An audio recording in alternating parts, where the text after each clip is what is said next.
Welcome to Showdown. I'm Mark Kaysen. It's Monday, July 29th, and time is flying. And I have to say, if you're a Republican on July 29th, 2024, you have to be looking in the mirror, scratching your head, and saying, how did we get here? How did this happen?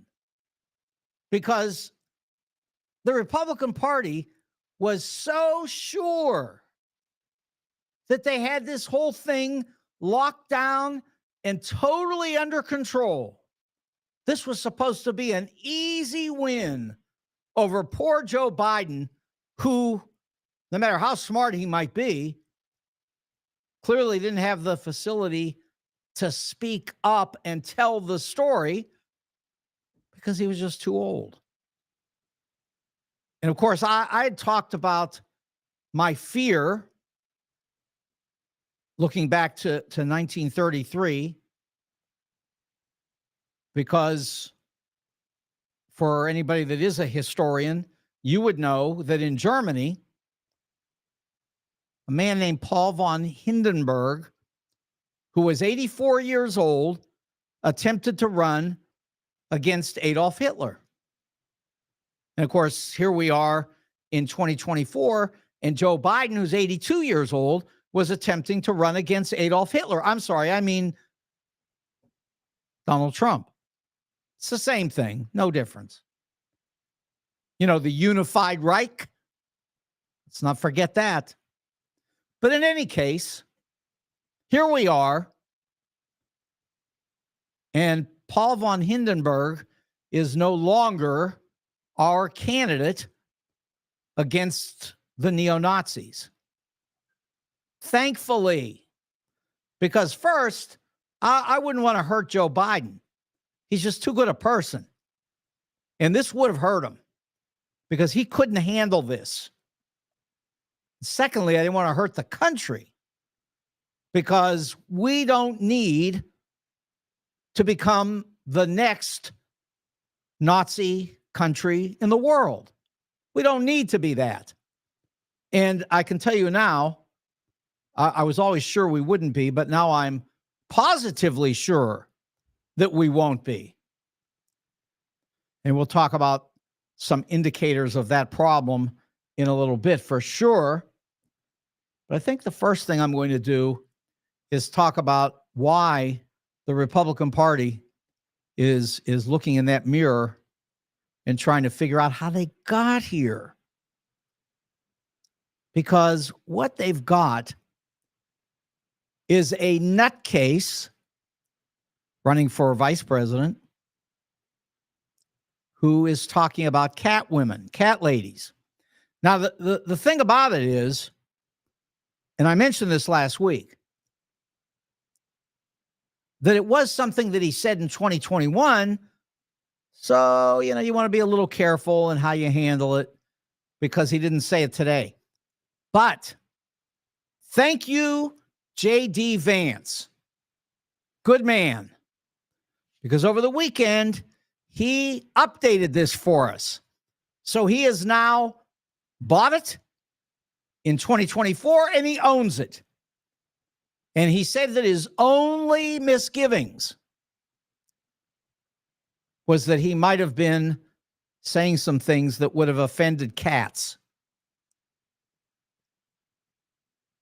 They think it's funny, but they're going to pay a price. Because anybody that doesn't know that women in 2024 are going to come out in huge numbers, if you don't know it, you're in for quite a surprise. Because women are coming out to vote, and they are going to vote against the cat lady man. Now, you watch. I always knew they were going to vote against people who were negative on birth control. Listen to that. I mean, I'm not telling you that we should have birth control, and I'm not telling you we shouldn't have birth control. I'm taking a neutral stance. I'm not saying a word. But here's what I am saying. The country is 90-10 in favor of birth control. And if you want those 90% voting against you, well, you just keep talking it. Because it is one of the most unpopular positions in the United States. Now, I will say that the position that should be considered as even more unpopular is the one where we don't provide women in trouble with medical care.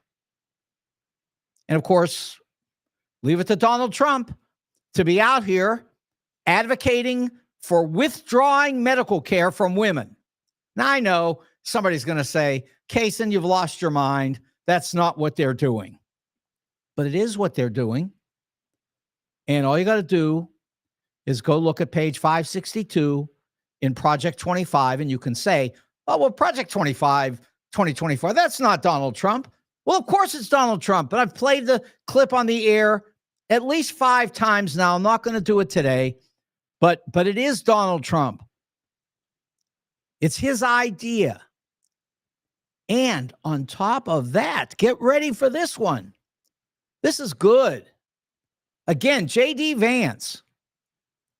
He is writing the foreword for the Project 2025 book published by, or to be published by,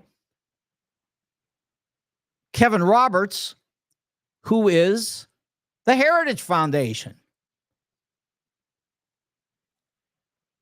Why would they have Vance write this forward to something that Donald says he's never heard of in his life? Well, we know he's lying.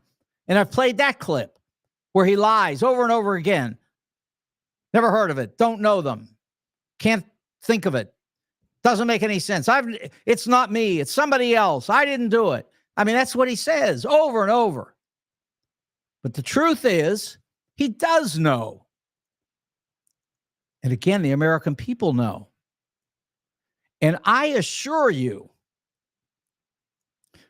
that when J.D. Vance gets destroyed in this campaign by all this cat lady talk, well, I think you'll understand the kind of problems that the Republican Party faces. And, think back to Michael Dukakis. Michael Dukakis, who was a very good person. He got himself up in a tank and put a helmet on, and he looked insane. I could put the clip up, but it's not necessary.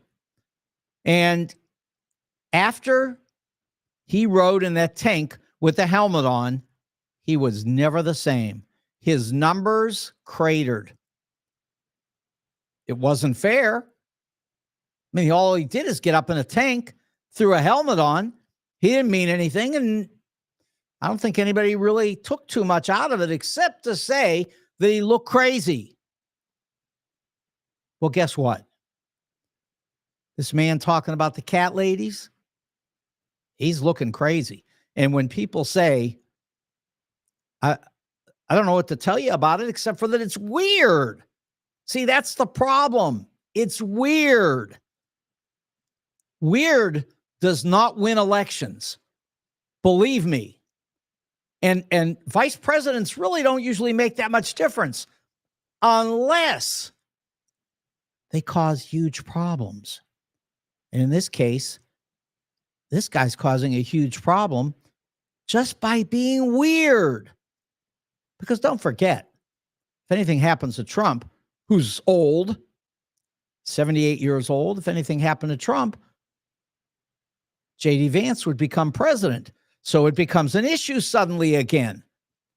Don't forget, the oldest man to ever run for the presidency in the history of the United States, it's Donald Trump.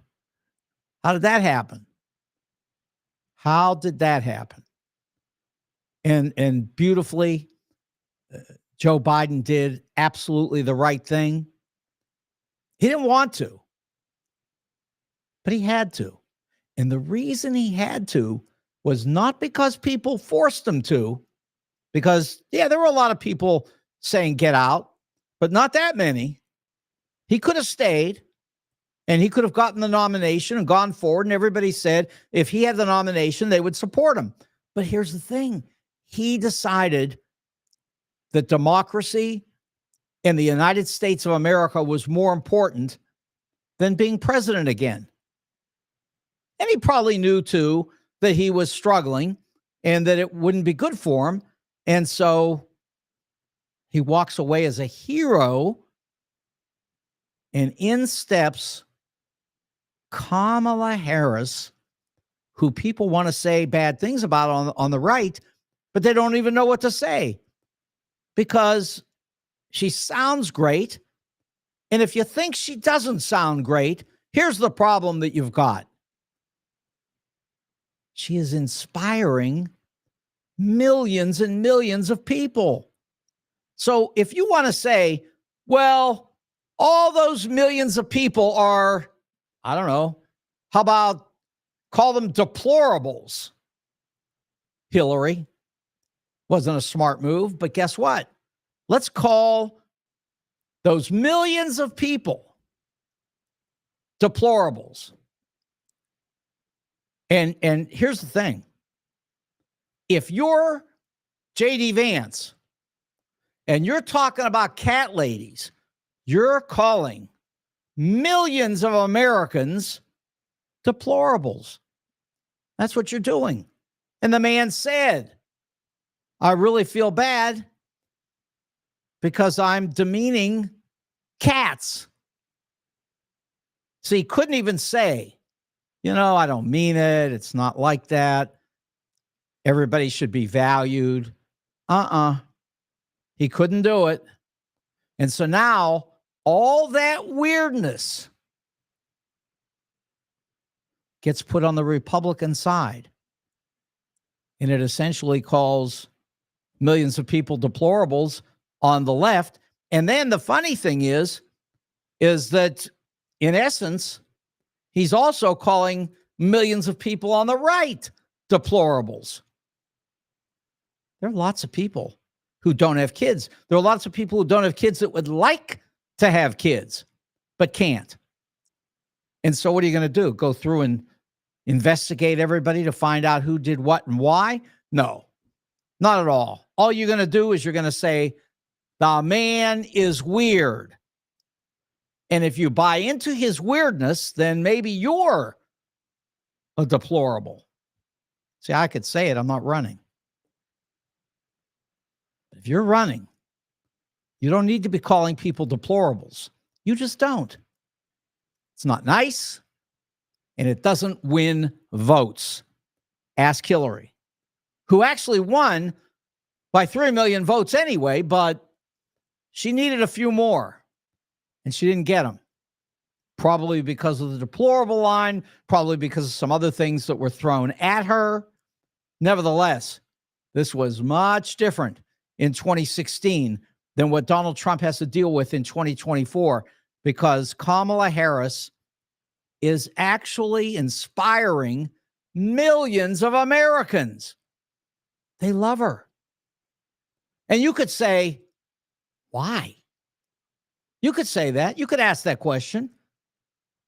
The problem is you're wasting your time. And the reason you're wasting your time, and I'm going to show you right now, I'm going to give you a little sort of an entertainment example of why. Can you play that clip for me, please? 99 bottles of beer on the wall, 99 bottles of beer. Take one down, pass it around. 99 bottles of beer on the Okay, wall. you can turn that off now. Okay, so we'll play one of those clips every day to remind you, because that's how many days we got left. 99. And every day that a bottle of beer comes off the wall, the weirdness gets worse.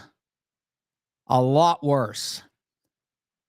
Very dangerous for Republicans who want to get elected to anything, but sort of exciting for Democrats who really have kind of a limited period of time here in which to run. And during this limited period of time, look what's happening. People are inspired. They are inspired. I mean, what else is there to say? I mean, if people are inspired, they are. Now, you could say, well, they shouldn't be. But that's not good enough because they are. You can say, Kamala is stupid. In fact, he doesn't even say that. Now, this is Donald. He doesn't even say Kamala is stupid. He says, Kamala is stupid. And then he says, I don't know if I'm pronouncing her name right or wrong, which he does. He says, but it doesn't really matter because there are so many ways that people pronounce that name that I can do whatever I want anyway. And I just don't care. And she's stupid because the lady's a bum. Now, you know, that's what he was saying all weekend. He said, the lady's a bum.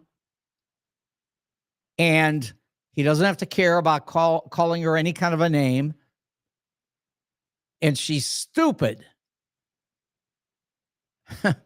You know, the thing about calling people names is that you want to make sure that there's something there that might resonate with the listener.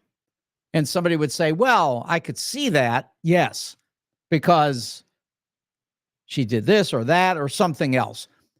But no, there's no evidence at all that she's either a bum or stupid. He's just throwing words out. He might as well be in a junior high school class or on a junior high school playground. I mean, it's just dumb. It doesn't make any sense. Why would you use that language?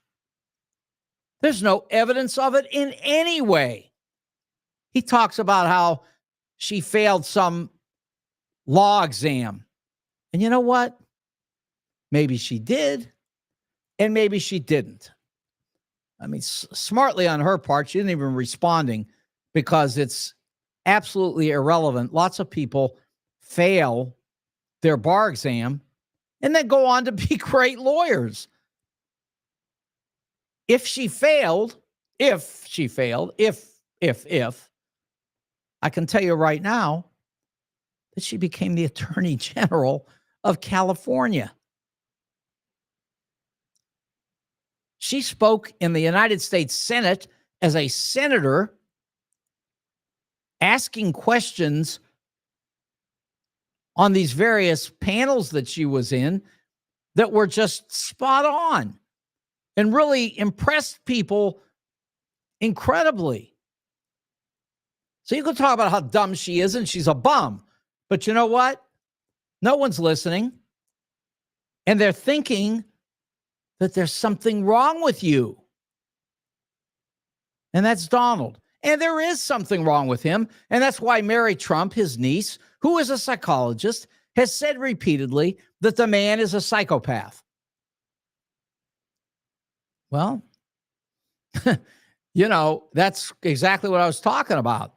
If somebody calls you a psychopath and there seems to be some evidence that maybe you are a psychopath, then that doesn't look good.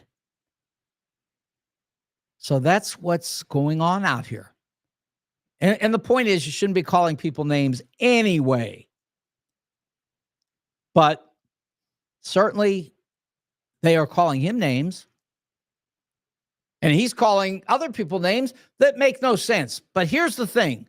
J.D. Vance is weird. He's weird. Cat ladies and people, it's crazy talk. People don't have children. It's crazy. No one wants to hear that.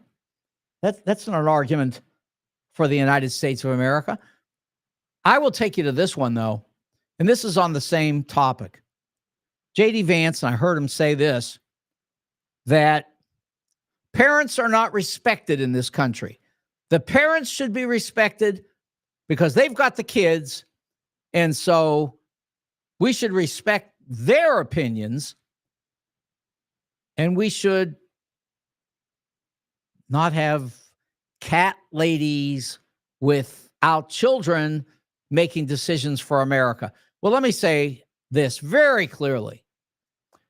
As a researcher at the University of Missouri on educational psychology, don't get me wrong, I don't claim that gives me gigantic knowledge beyond everybody. I mean, there's still other opinions that could be correct, but I am an expert.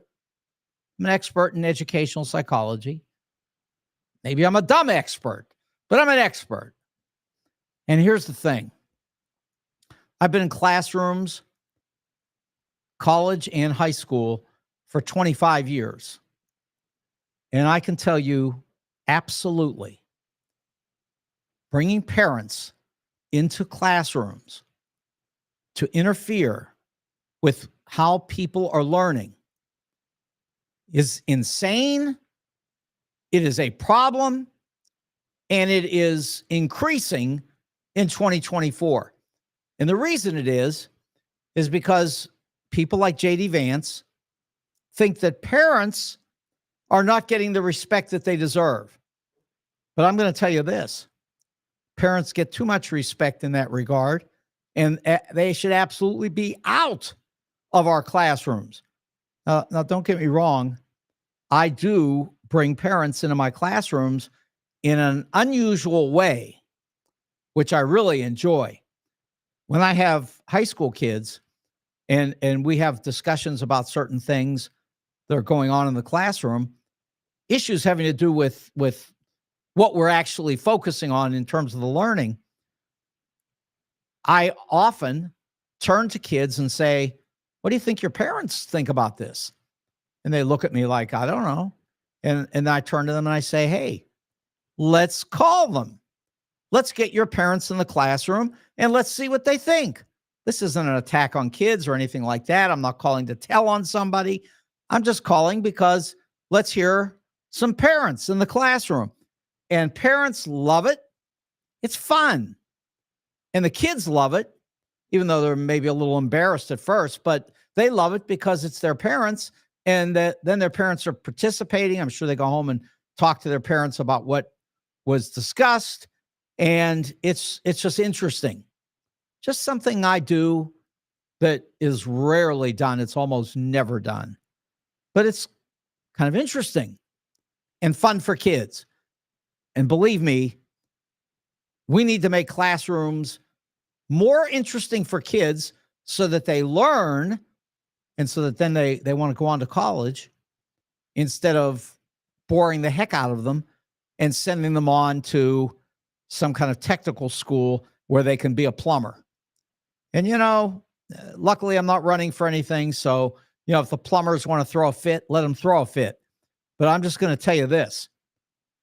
I never wanted my kids to be plumbers. I wanted my kids to have advanced college degrees in whatever they were interested in. And I wanted them to use those degrees in life. And both of my kids have done that. They've got advanced degrees. Now, they didn't just graduate from college.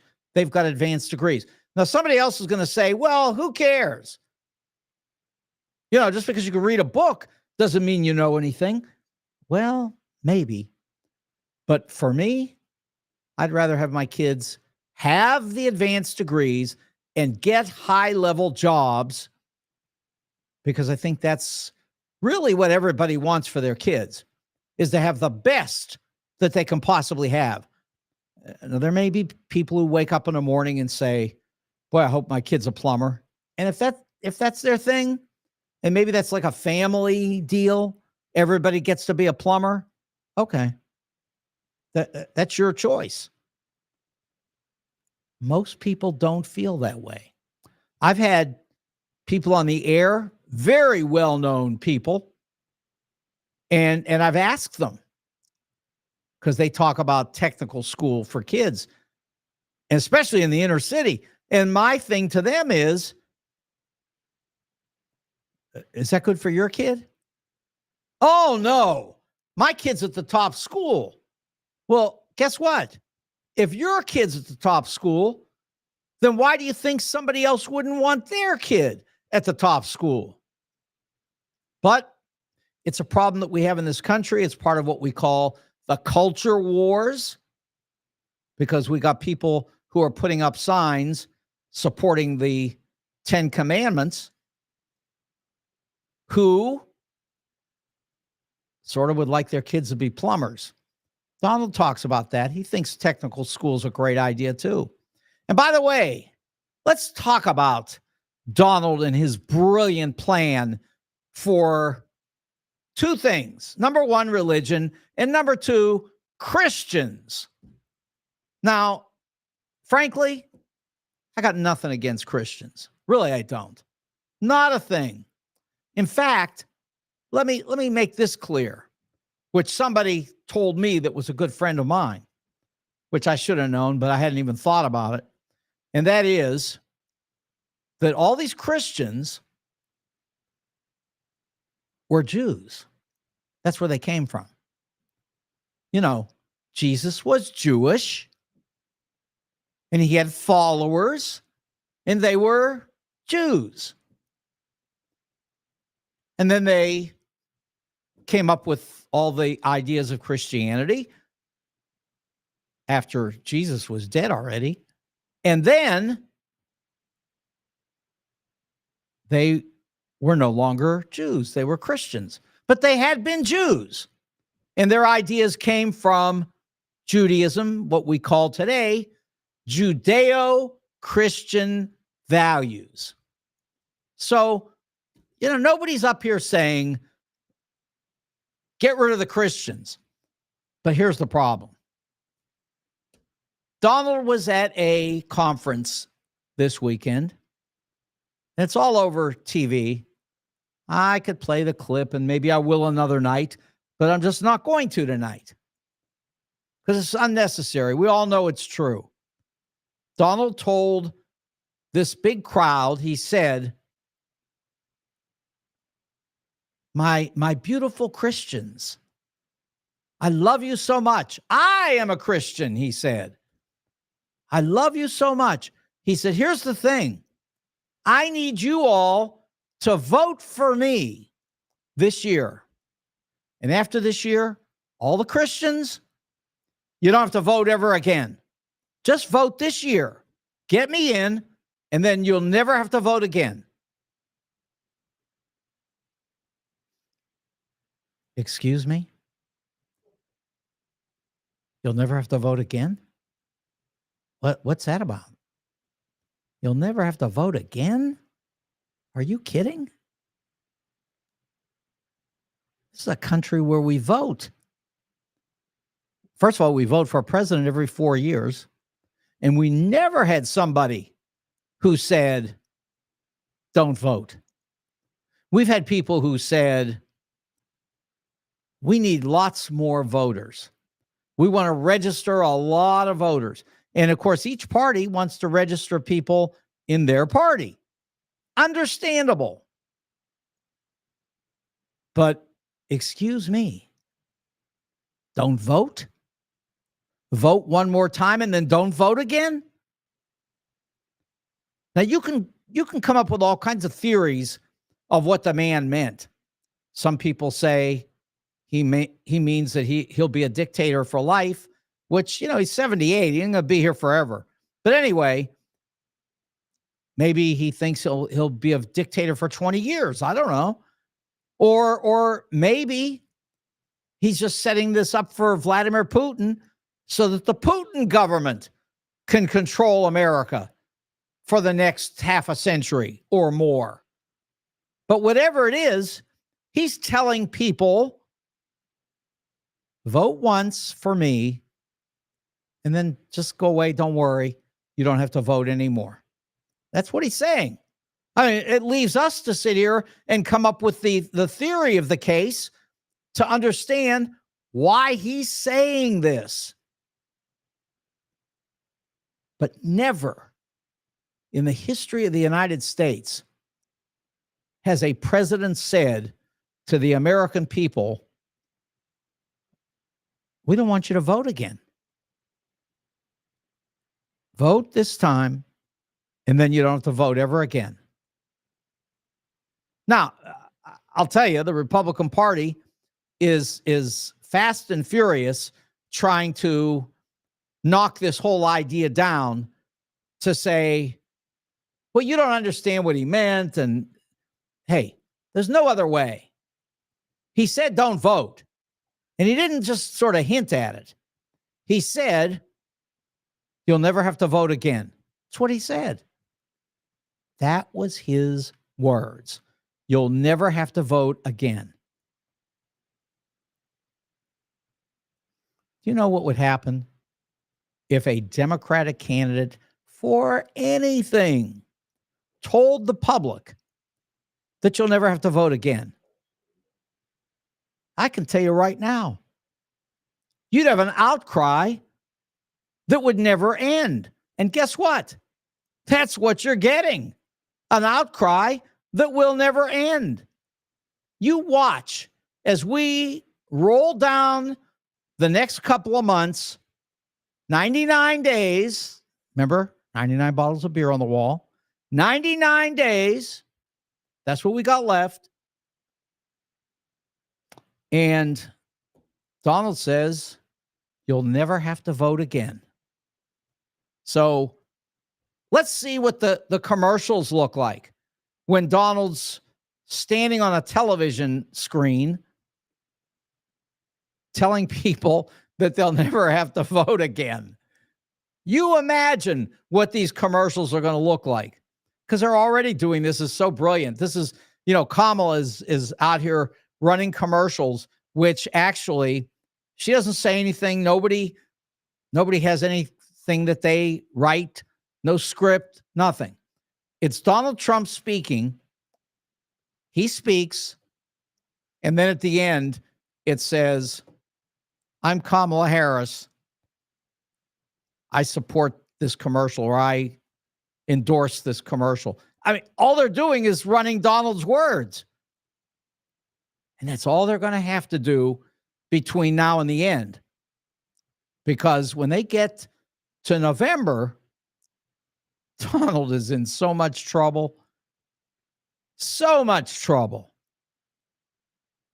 And thinking about that trouble, after we sell a few things here, we're going to talk about the Supreme Court and the trouble that they've got, which connects directly to the trouble that Donald has.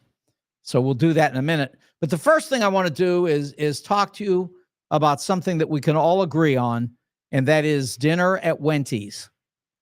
Wendy's is at 18,000 Chesterfield Airport Road in Chesterfield Valley, and they have great food, starting with the wings, which appear to be the most famous, and then moving on to the smoked meats and the hamburgers and cheeseburgers and patty melts and pizza and salads.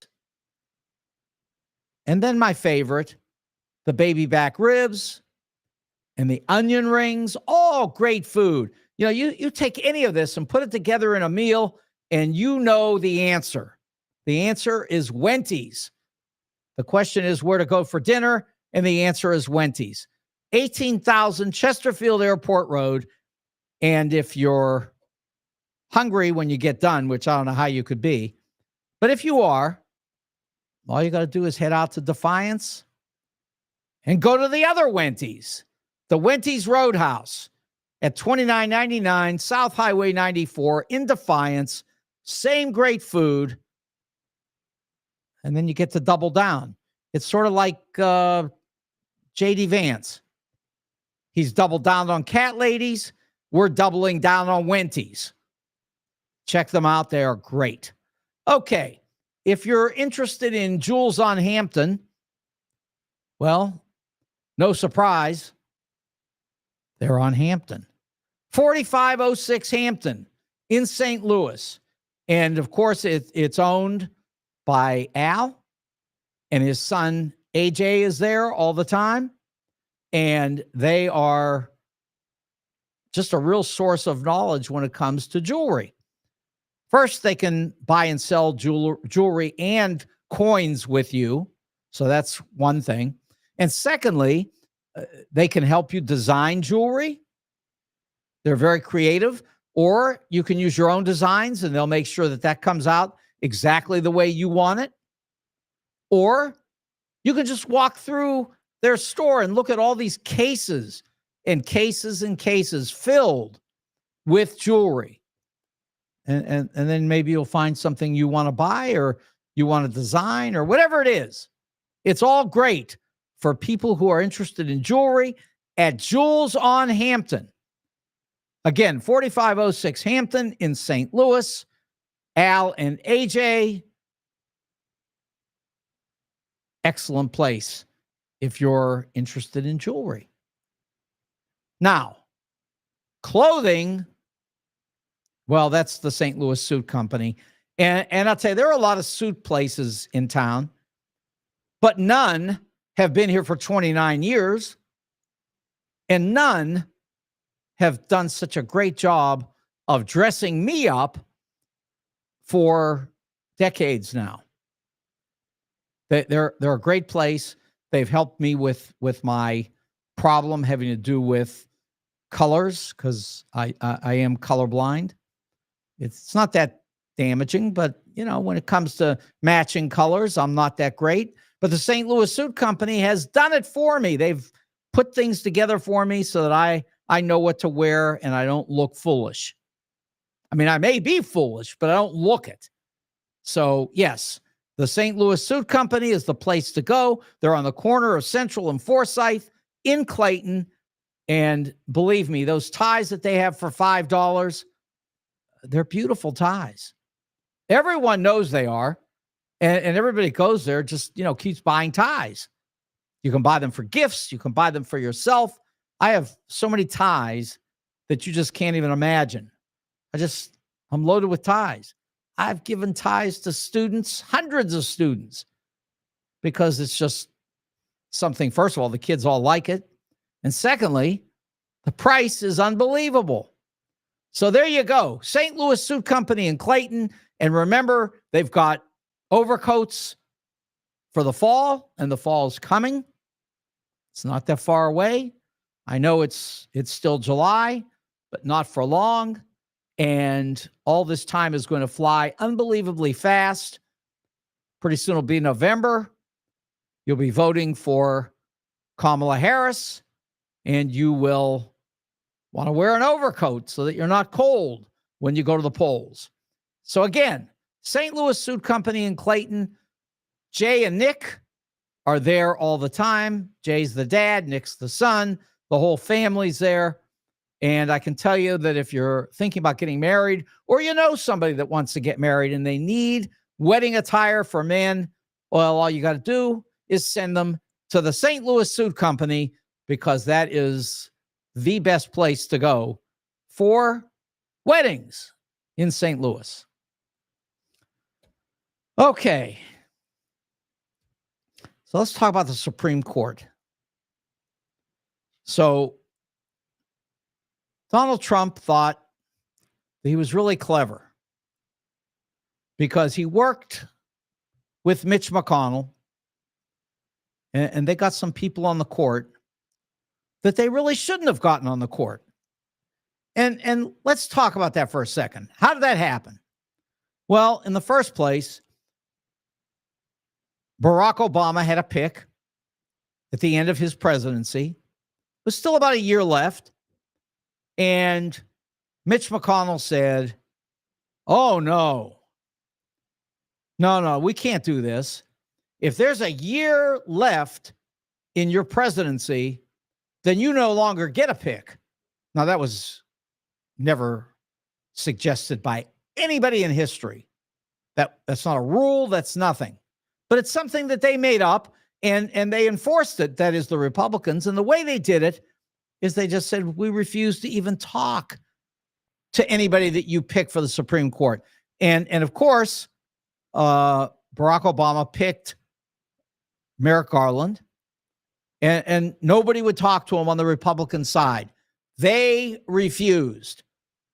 Now, I shouldn't say no one because it's possible. I don't remember exactly. It's possible that one of the women talked to him, or maybe both. From Alaska, from Maine. But look, the Republicans refused, and they shut it down, and that ended that for Merrick Garland. And then they threw one of their useful idiots on the court. It's not fair. I know it's not fair because really Supreme Court justices are generally pretty smart people, and they are. So, okay, but yeah, I'm just not feeling like being fair. So let's say useful idiot. And then the next thing is you get to Ruth Bader Ginsburg, who died. And there was 1 week before Joe Biden became the president. Now, you remember, or maybe 3 weeks. But at any rate, you remember that Mitch McConnell said you can't get a pick if it's within a year. But all of a sudden, they decided that they would rush this through in the last couple of weeks, and they refused Joe Biden this pick for the Supreme Court, and they refused Barack Obama a pick for the Supreme Court. So, assuming that you are pretty good in math, and I don't know, you probably don't need to go to college for this one, but if right now the court is 6-3 in favor of conservatives, and there were 2 court members who were added on the conservative side because more liberal presidents were not allowed to have their pick, even though under the law they should have. Well, then what happens is instead of having 5-4 in favor of liberals, you've got 6-3 in favor of conservatives. And the results, well, to a lot of people in this country, the results have been shocking, and they're going to affect the upcoming election. But that's not why I brought up the Supreme Court today, because, in fact, you've got Joe Biden, and he's probably already done it. But if he hasn't, it will be soon. But he's probably already given his speech, and he's outlining reforms for the Supreme Court. So here's the problem. I don't like them all. And it's not because Joe Biden is trying to do something wrong. It's just that a lot of people are trying to do something, and I think they don't realize what this is going to end up with.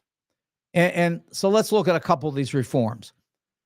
One of them is they want to put term limits on Supreme Court justices.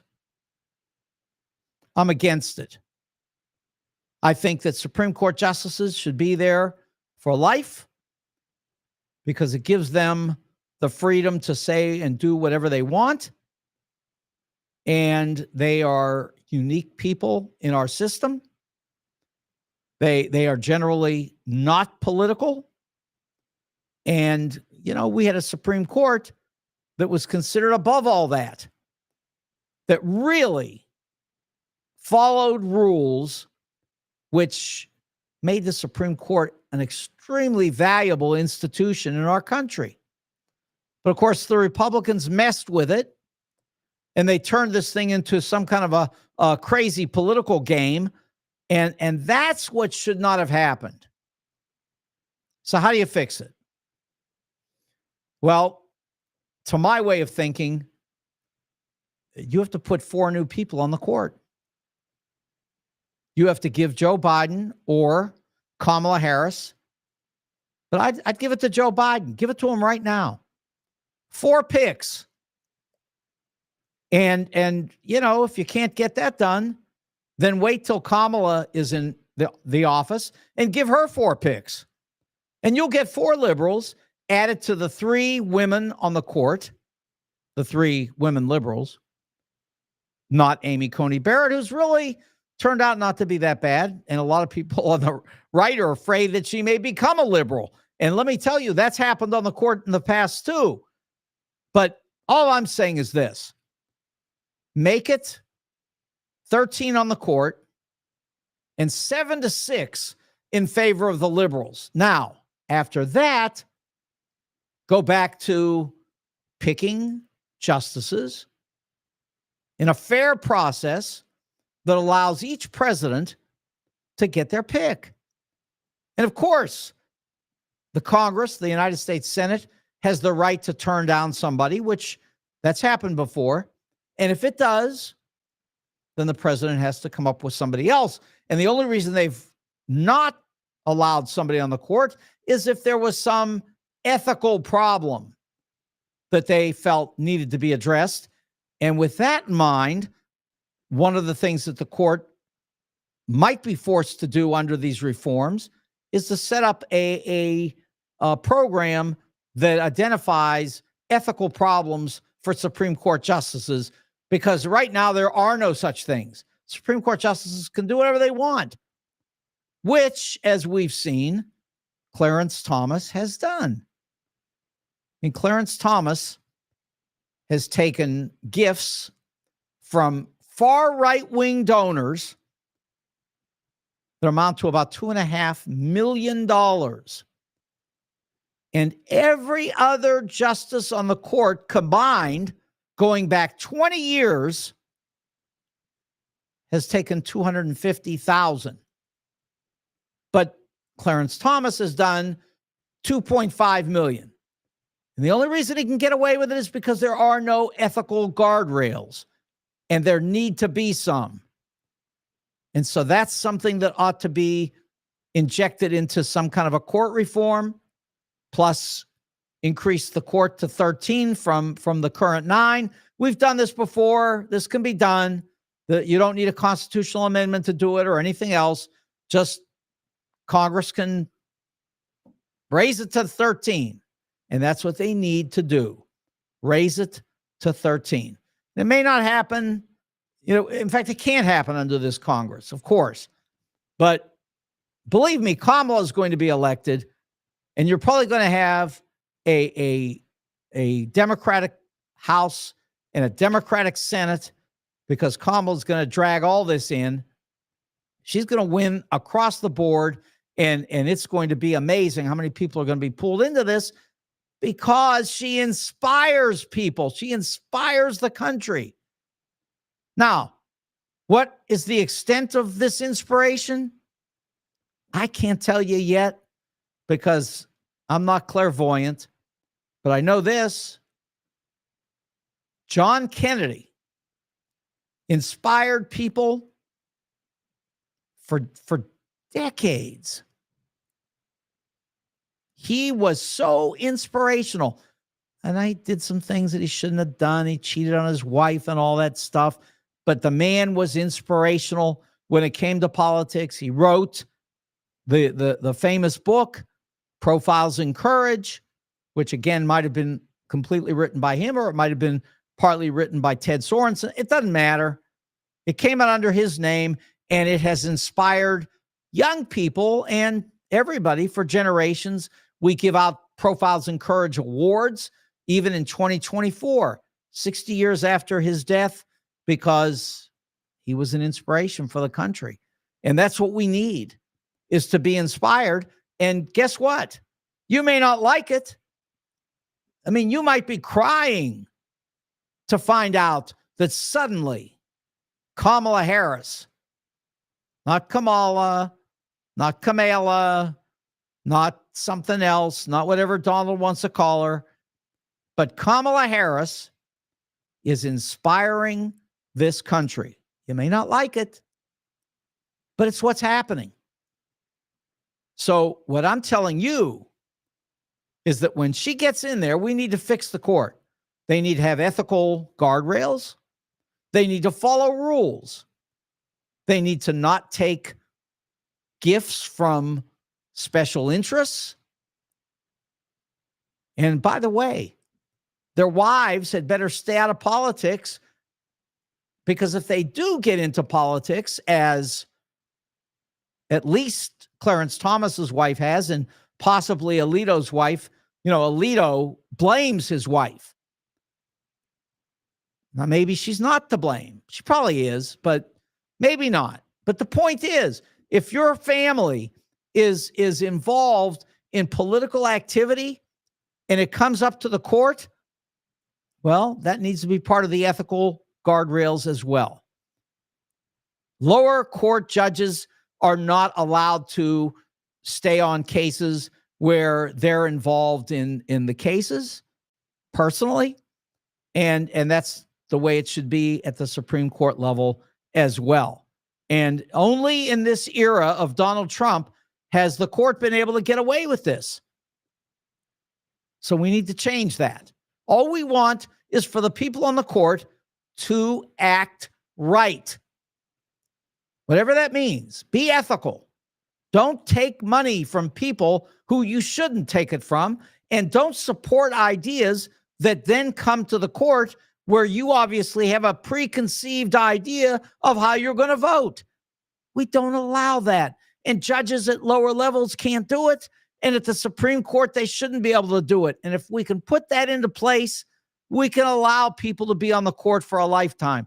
Because let me tell you this, here's why you don't want to put these term limits on. You think you're going to do something, but the results can be different than what you expect. And I'll show you how. So right now we're saying that we want to make sure that people can only be on the court for a certain period of time, because we want to get Clarence and Alito and Kavanaugh and Gorsuch, and we want to get all those people off the court. But here's the problem. What happens when it's your people who are on the court? And then they're going to take them off the court. So, you're not going to solve the problem by putting these term limits on.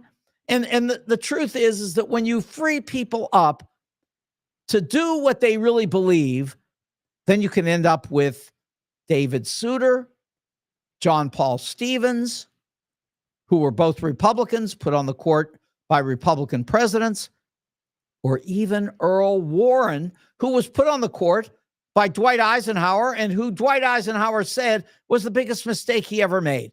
But the point is, it's so clear. You don't know who's going to get on the court. Just follow the rules. That's all. And create ethical guardrails so that the Supreme Court justices aren't encouraged to be politicians with robes on. That's what we don't want. And we can stop that simply by installing rules that make these people act ethically. And then we can let people be on the court forever. And that's a good thing. And I'll tell you another one. I think I already said John Paul Stevens, but here's the thing about John Paul Stevens.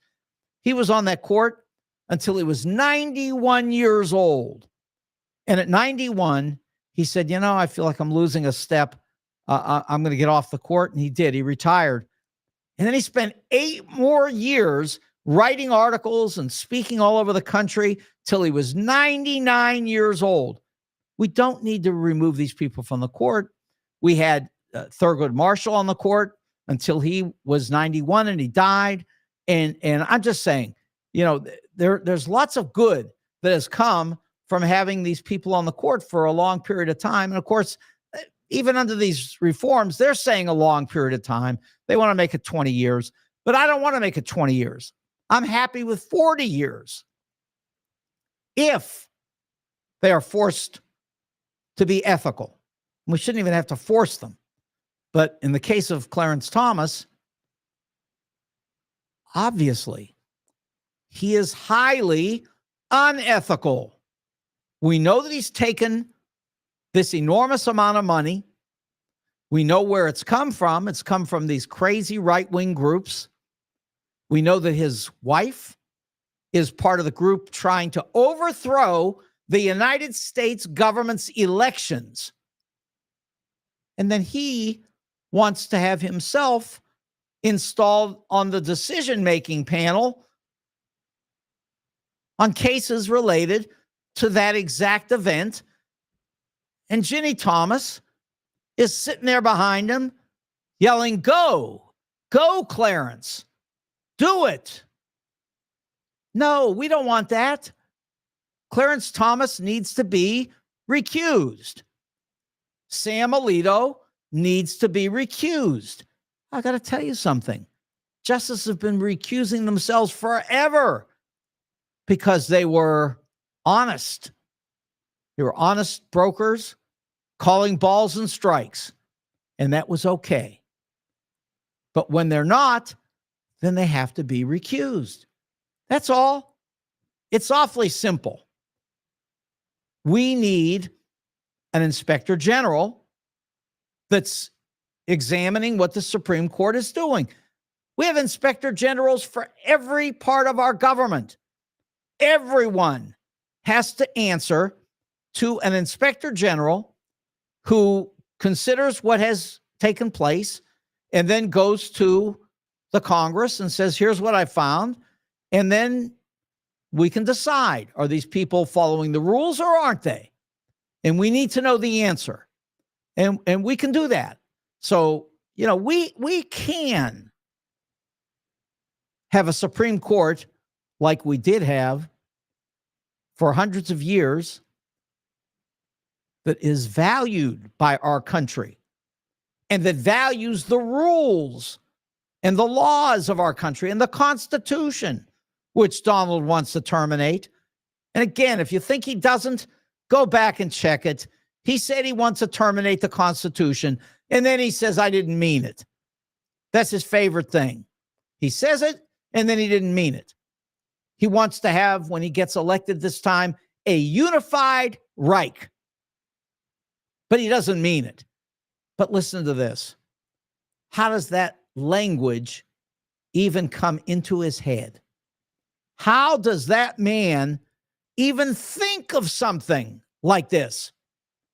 Who would say that the United States government would be a unified Reich? Who would say that? That's Germany. That's Nazism. Where does that come from? Oh, I know. He reads speeches from Adolf Hitler before he goes to sleep at night. And again, we know because his wife said it. Other people say, oh, she's just lying because he dumped her. You know something? She is now saying that she wants to work with Donald. So don't be so sure when you come up with these theories. I guess she thinks it's okay for the United States to be run by Adolf Hitler.